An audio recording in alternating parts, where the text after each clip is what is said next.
मंत्री आणि अधिकाऱ्यांच्या गाडीवरून लाल दिवा हटवण्याचा निर्णय झाल्यानंतर महाराष्ट्रातील मंत्र्यांनी तातडीनं आपल्या गाडीवरचे लाल दिवे हटवलेत। लाल दिवे हटवण्यासाठी जणू मंत्र्यांमध्ये चढाओढ असल्याचं चित्र बघायला मिळतंय।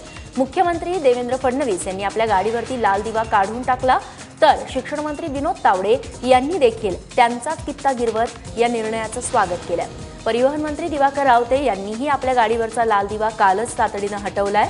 अर्थमंत्री सुधीर मुनगंटीवार, गृहराज्यमंत्री रणजित पाटील, ऊर्जा मंत्री चंद्रशेखर बावनकुळे, सहकार मंत्री सुभाष देशमुख, विजय शिवतारे यांनी देखील आपापल्या गाडीवरचे लाल दिवे हटवले।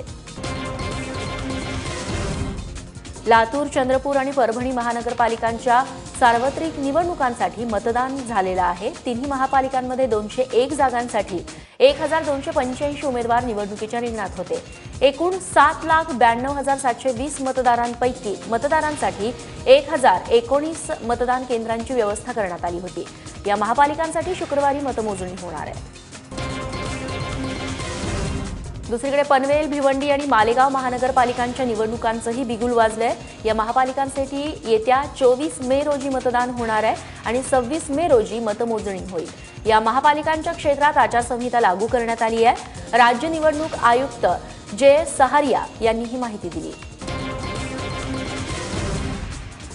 एअर इंडियाच्या कर्मचाऱ्याला मारहाण करणारे शिवसेनेचे खासदार रवींद्र गायकवाड यांचा आणखी एक वाद आता समोर येतोय। लातूरात एटीएम बंद असल्याचा निषेध करत गायकवाडांनी आंदोलन केलं होतं। या आंदोलनावेळी पोलिसांसोबत झालेली वादावादी मोबाईल कॅमेऱ्यात कैद झाली आहे। शहरातल्या एटीएम समोर उभं राहून गायकवाड पंतप्रधान आणि पालकमंत्र्यांविरोधात जोरदार घोषणाबाजी करत होते। कोणतीही पूर्वकल्पना न देता खासदारांनी पुकारलेल्या या आंदोलनामुळे पोलिसांची चांगलीच धावपळ झाली। पोलिसांनी खासदारांना आंदोलन आवर्त घ्यायला सांगितलं। नंतर गायकवाड पोलिसांशी हुज्जत घालताना दिसले। गायकवाड आणि पोलिसांमध्ये झालेली ही बाचाबाची मोबाईल कॅमेऱ्यात कैद झाली आहे। कोल्हापुरात मराठा समाजाची महागोलमेज परिषद पार पडली। या परिषदेला खासदार छत्रपती संभाजीराजेंनी हजेरी लावली। कोणत्याही मराठा नेत्याला सोबत न घेता मराठा समाजाने एकसंघ राहून लढावं असं आवाहन यावेळी संभाजीराजे यांनी केलं। या गोलमेज परिषदेत मराठा आरक्षण, शेतीमालाला हमी भाव, अॅट्रॉसिटी कायदा अशा अनेक मुद्द्यांवरती चर्चा झाली। मराठा समाजाच्या विविध मागण्यांसंदर्भात सरकारनं अद्याप कोणताही ठोस निर्णय घेतलेला नाहीये। त्यामुळे आंदोलनाची पुढची दिशा ठरवण्यासाठी या परिषदेचं आयोजन करण्यात आलं होतं।